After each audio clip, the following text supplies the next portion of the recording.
Here we are. Today I'm going to look at a subject which everybody's an expert on. Every single person knows what it means. Or do we?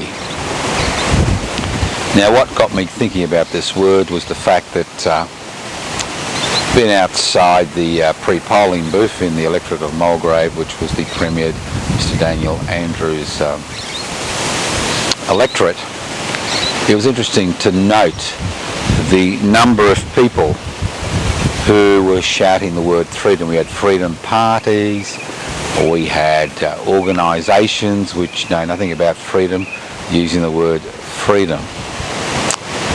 And I think it's the most misunderstood word in the world, not just the English language. Now, to understand what freedom is, we need to look at it closely. Is it freedom from an arbitrary or despotic government, or is the word freedom much more than that? Now, obviously, the people who were utilising the word freedom during the recent Victorian state election were people who were against the lockdowns or against vaccination, and they saw it as their right not to be, punished, if that's the correct word, for not being vaccinated, by not being able to go to work. So let's look at the word freedom. The word freedom can be broken up into two areas, and then I think this makes it very simple. Freedom to and freedom from. Now, the word freedom to, when you say freedom, we saw the American Civil War was based principally on the idea that certain people could own slaves. So the freedom to own slaves. Then we have people who believe it is their right to wander around spreading infection. Freedom to. Then we have people who think it's their right to carry a gun. Then we have people who think it's their right to be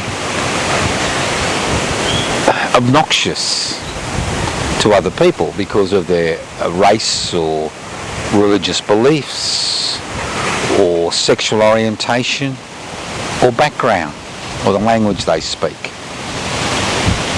So this is the freedom to. Then there's other people who believe that you've got the freedom to exploit people. For example, people think that government should get out of people's hair, and then people have the right to do what they like to other people. For example, the freedom not to have a basic wage, the freedom not to pay taxes, the freedom not to acknowledge that this country was Indigenous or First Nations people or Indigenous custodians. And the list goes on and on. So the word freedom, when it comes to is basically irrelevant because this is about exploitation. For example, libertarians believe that government should have a minimal role in society, and so do anarchists. Anarchists believe that a centralised government, rulers, are not part and parcel of a free society. Libertarians believe the same thing. But the difference is that a libertarian will believe in the right of that individual, in the right of private property and the right of individuals to exploit other people's labour. They believe in free enterprise. While an anarchist, when they talk about the abolition of government, talk about replacement of that government with structures which remove rulers and which share wealth or hold wealth in common. Then you've got the other side of freedom, the side I'm interested in. I'm not particularly interested in the freedom to swan around and spread infection because I don't want to have an injection. Or the freedom to put out misinformation and disinformation because it's my right somehow to put out misinformation and disinformation, or more my right to exploit or abuse somebody else because they're different to me. That has nothing to do with freedom. But we see many elements in society, including political parties and social movements and political movements, which use the battle cry, freedom. Let's look at the other side of the equation as far as freedom is concerned. Things freedom from arbitrary detention, freedom from hunger, freedom from fear,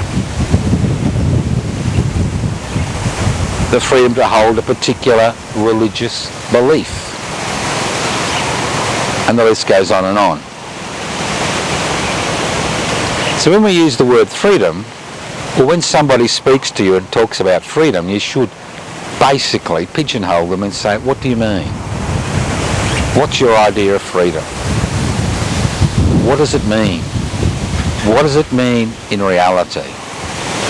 Is it freedom to exploit other people, or is it the freedom to remove exploitation? Now obviously, these ideas merge in the middle, and sometimes situations occur where you voluntarily or through coercion do not exercise a particular freedom because exercising that freedom will cause injury or harm to people around you, and that's what the COVID-19 pandemic and the response to the pandemic are all about. Initially, when the pandemic broke out, nobody really had any idea of how virulent it was. We knew it was very contagious, but not how virulent it was. There was no vaccinations to protect you. There was no antivirals to assist you. So people were relying in those early stages on things like masks, isolation, closure of society, lockdowns, in order to minimise the spread. Now normally in Australia, or most first world countries, or developed countries, or whatever you like to call them, normally the mortality rate per year is about 0.25%, unless there's a war or a pandemic or whatever. So in Australia, which is 25 million people, you'd expect about 25,000, about 0.1% of the population to die in that calendar year. So let's look at the figures. In the United States of America, where there was a lot of resistance to mask wearing, vaccination, social isolation, lockdowns, the mortality rate was around 1 million. So the mortality rate in the United States was about 1%. When you look at the mortality rate in Australia, where restrictions were brought in during the pre-vaccination and the pre-antiviral period, you'll find the mortality rate was about 0.15%, and that included the people who died as a result of the pandemic. Now, more people have actually died as a result of the pandemic in Australia this year than in 20 and 21, because lockdown, social isolation, mask wearing is now a voluntary activity. And although we have vaccinations which reduce the risk of getting seriously ill, and although we have antivirals which is freely available to the over 70s and the over 50s with 2 comorbidities, or people under 50 with immunosuppression, the fact is the mortality rate from COVID-19 in this period has been higher. So if we had no lockdowns, no social isolation, no mask wearing, the mortality rate during 2021 would have been much, much higher than we saw. So many of us, not everybody, but many of us, were quite happy, although there are risks involved, to be vaccinated. Because we believe this, through vaccination, we would be able to decrease the virulence of COVID-19. So freedom is something that comes in many ways, comes in a measured package. We don't have the freedom to drive without a seatbelt. We don't have the freedom to drive if we're drunk. You may think you have that freedom, but the fact is that by drinking and driving, your ability to manage the situation is diminished, therefore you put other people at risk around you through your behaviour. So the word freedom, as I said before, is difficult to define. And a lot of people find it difficult to define. But I personally don't find it that difficult to define. And I'll tell you why. Because if you divide it into 3 compartments, is my freedom to do something, will that exploit other people's freedom? Their freedom to live a secure life, their freedom to live freedom from fear. Is my freedom to acquire as much capital as I like through exploiting other people's labour, does that impinge on the freedom of other people that I employ? And in many regards it does, because options in a capitalist society are basically determined by the amount of disposable income you have. The more disposable income you have, the more options you have. So by exploiting other people's labour and ensuring that other people cannot share in those options, you are restricting their freedoms. So when you're exercising a particular freedom, the first thing you need to look at is, will I, by exercising that freedom, have a significant impact on people around you? I'm not talking about a minimal impact, but a significant impact. And if it does, well then, I need to accept that I need to restrict my behaviour. The next thing you'd look at when you look at the word freedom, as I said before, you look at to and from. Is it my freedom? When I look at a freedom, is it about exploiting other people, or is it about ensuring that I'm not exploited? And that's the key. Freedom to exploit, freedom not to be exploited. Now obviously the freedom to having slaves, and historically the human race has had slaves and continues to have slaves. The freedom to own another human being obviously restricts all the options they have. So that's not a freedom. That's exploitation, which is masked as freedom. And that's the dilemma today in 2022. When most people use the word freedom, especially people who have, embraced this concept as a result of lockdowns and vaccination or anti-vaccination movements, they're not thinking of the broader context. They're not thinking that their so-called freedom can have a negative impact on other people, to the extent that through their behaviour, not only can they make people sick and hospitalise them, they can also result in the death of people. Now obviously, a lot of people think the freedom of speech is unlimited. But is it unlimited? In Australia there is no freedom of speech in our constitutional arrangements. Is it unlimited? Do I have the freedom to exploit children? Do I have the freedom to exploit other people's labour? Do I have the freedom to own slaves? Do I have the freedom to drive around drunk, inebriated or drugged? Obviously, you may be able to get away with it, but it doesn't mean you've got that freedom.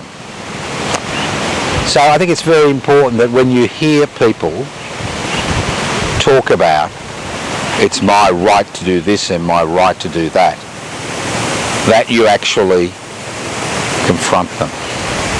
Now obviously this can be a very difficult situation. I found it particularly difficult in the pre-polling area in the Mulgrave electorate in Victoria, because the majority of people there handing out material believed they had a God-given right to put other people's health at risk, and that their personal freedom was much, much, much more important than anybody else's freedom. They were talking about exploitation. Now obviously governments can exploit people, and governments do exploit people. You can have tyrannical government, despotic governments, governments which wield absolute power. You can have other governments which don't wield as much power. But whether a government is involved in an exploitive process, whether an individual or a group is involved in an exploitive process, the fact is, an exploitive process, it has nothing to do with the concept of freedom. To me, the struggle for freedom is the struggle for freedom from fear, freedom from hunger, freedom from exploitation. That's what freedom is all about. It's not about the freedom to do what you like, irrespective of the impact it has on the people around you. And that's the difference.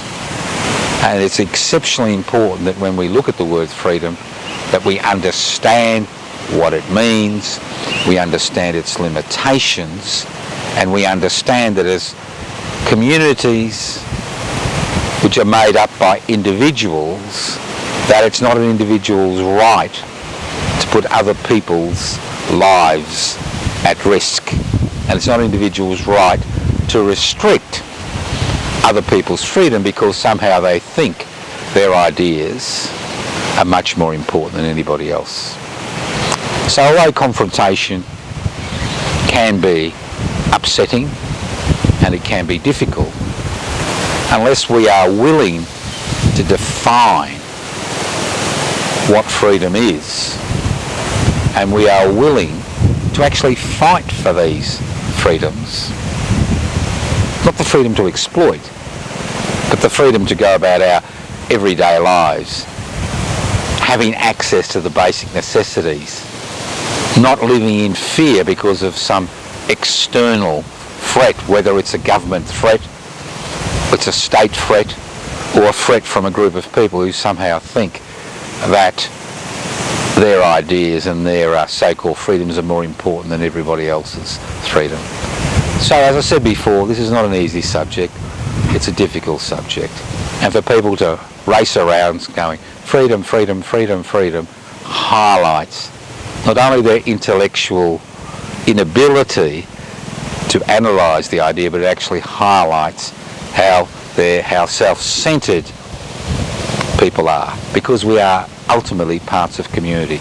We are not isolated individuals who are able to fulfil all our expectations, all our desires, because ultimately we have to think about the people around us, and whether there are laws in place or not, what freedoms we exercise to a significant degree are dependent on the impact that the exercise of those so-called freedoms and rights has on everybody else.